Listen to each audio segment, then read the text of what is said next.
Hi అండి అందరికి. ఇప్పుడు ఉసిరికాయ పచ్చడి పెడుతున్నానండి. దానికి కావలసిన ఐటమ్స్ ఉసిరికాయలు కేజీ, తర్వాత కారం పావు కేజీ, కేజీకి, తర్వాత ఉప్పు సగం, పావు కేజీలో కొద్దిగా సగం సరిపడా, తర్వాత జీలకర్ర మెంతులు, ఆవాలు 100 గ్రాములు, జీలకర్ర కొద్దిగా 1 స్పూను, తర్వాత మెంతులు 2 స్పూన్స్, చింతపండు 200 గ్రాములు, ఒక 1 స్పూన్ పసుపు, కొద్దిగా విడి ఎల్లిపాయలు, కరివేపాకు, జీలకర్ర పోపులకు, అల్లం వెల్లుల్లి ముద్ద కొద్దిగా పేస్ట్, వెల్లుల్లి పేస్ట్, ఆయిల్ కొద్దిగా మా కేజీకి 3/4 కేజీ ఆయిల్, కొద్దిగా జీలకర్ర,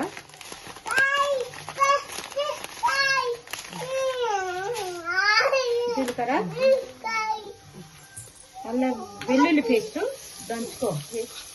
పేస్ట్ చేసుకొని, కరివేపాకు, ఎల్లిపాయలు. ఈ నూనె చల్లారినాక పచ్చళ్ళు పోసుకోవాలండి, ఫస్ట్ పోసుకోవద్దు.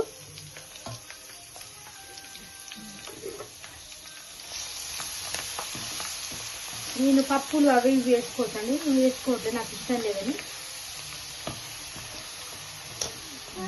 ఇప్పుడు పచ్చడి కలుపుకోవాలి.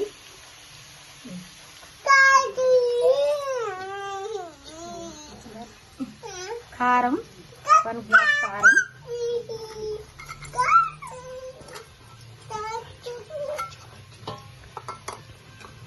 వన్ స్పూన్ పసుపు, ఆవాలు, మెంతులు, జీలకర్ర పొడి మంచిగా కొద్దిగా వేయించుకొని ఎర్రగా పొడి కొట్టుకోవాలి.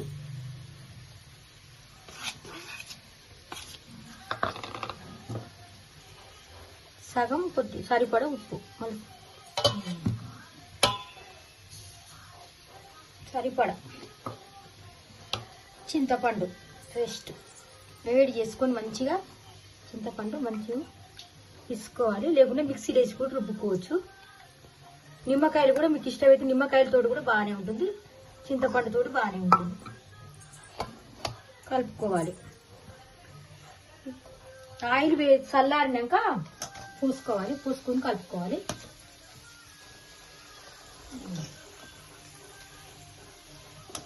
పోపు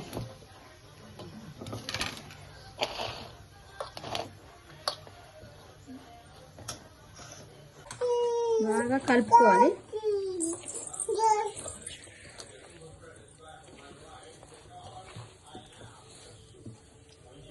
మళ్ళీ 3 డేస్ తర్వాత చూడాలి, మంచిగా టేస్టీ ఉంటుంది. మీరు కూడా పెట్టుకోండి, ట్రై చేయండి, చూడండి.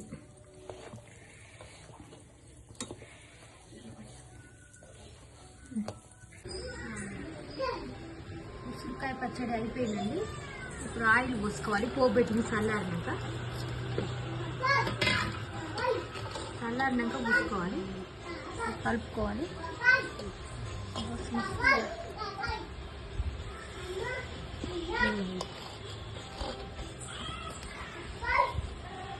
అయిపోయిందండి ఉసిరికాయ పచ్చడి. చాలా బాగుంటుంది. కూడా మీకు నచ్చితే మీరు కూడా పెట్టుకోండి, చూడండి.